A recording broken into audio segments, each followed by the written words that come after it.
उत्तरांचल नामा में आप सभी का स्वागत है। मैं हूं शक्ति प्रकाश श्रीवास्तव। अखिलेश का सियासी ब्रह्मास्त्र।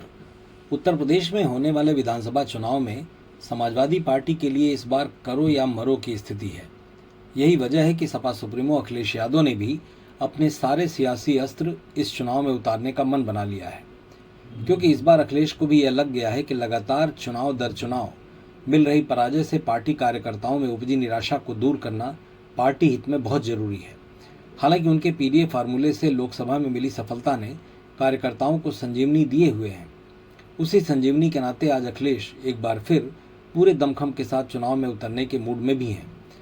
इस जिताऊ समीकरण के साथ साथ अखिलेश इस बार पीडीए को लेकर कुछ ऐसा सोशल इंजीनियरिंग करना चाहते हैं जो बीजेपी के हिंदुत्व कार्ड के साथ साथ बीएसपी के वोट बैंक में भी सेंध लगा सके। यही प्रयोग अखिलेश का ब्रह्मास्त्र है जो उनके सपनों वाला सियासी परिणाम दिला सकता है।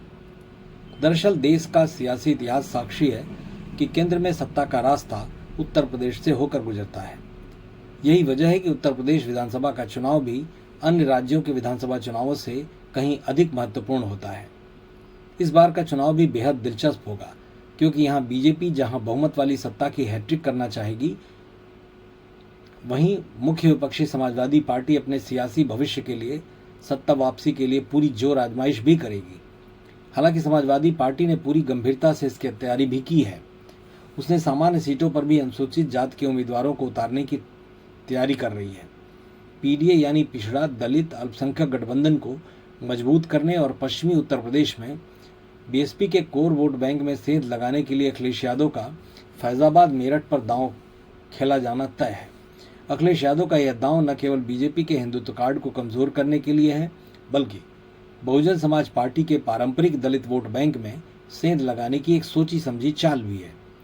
सपा ने बीते लोकसभा चुनाव में अयोध्या की सामान्य सीट पर अनुसूचित जाति के कद्दावर नेता अवधेश प्रसाद को उतारा था। परिणाम रहा कि राम मंदिर जैसे बड़े चुनावी मुद्दे के बावजूद अवधेश प्रसाद ने 50,000 के भारी अंतर से चुनाव जीता।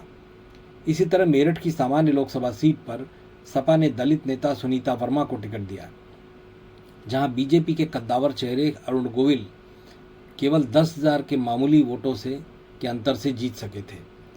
जबकि इस लोकसभा क्षेत्र में अंतर्गत आने वाले 5 विधानसभा क्षेत्रों में से 4 में समाजवादी पार्टी ने मजबूत बढ़त हासिल की थी।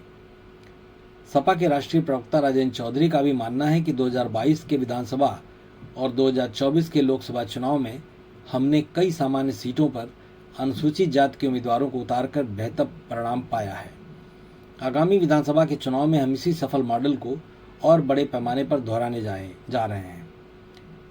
उत्तर प्रदेश विधानसभा में कुल 86 आरक्षित सीटें हैं, जिसमें 84 सीटें अनुसूचित जाति और 2 सीटें अनुसूचित जनजाति के लिए आरक्षित हैं। 2024 के लोकसभा चुनाव में राज्य की 17 आरक्षित संसदीय सीटों में से सपा ने 7 और कांग्रेस ने 1 सीट जीती थी। सपा का मानना है कि इन 86 आरक्षित सीटों पर मजबूत प्रदर्शन करने के साथ साथ अगर सामान्य सीटों पर भी रणनीतिक रूप से दलित उम्मीदवार उतारे जाएं, तो सपा को सत्ता के गलियारे तक पहुंचने से कोई रोक नहीं सकता। अब देखना दिलचस्प ये होगा कि अखिलेश का ये सियासी ब्रह्मास्त्र, जिस पर पार्टी को पूरा भरोसा है, कितना परिणाम दिला पाता है। मतलब की बात में आज बस इतना ही। कल फिर मुलाकात होगी इसी समय, इसी चैनल पर। तब तक के लिए नमस्कार।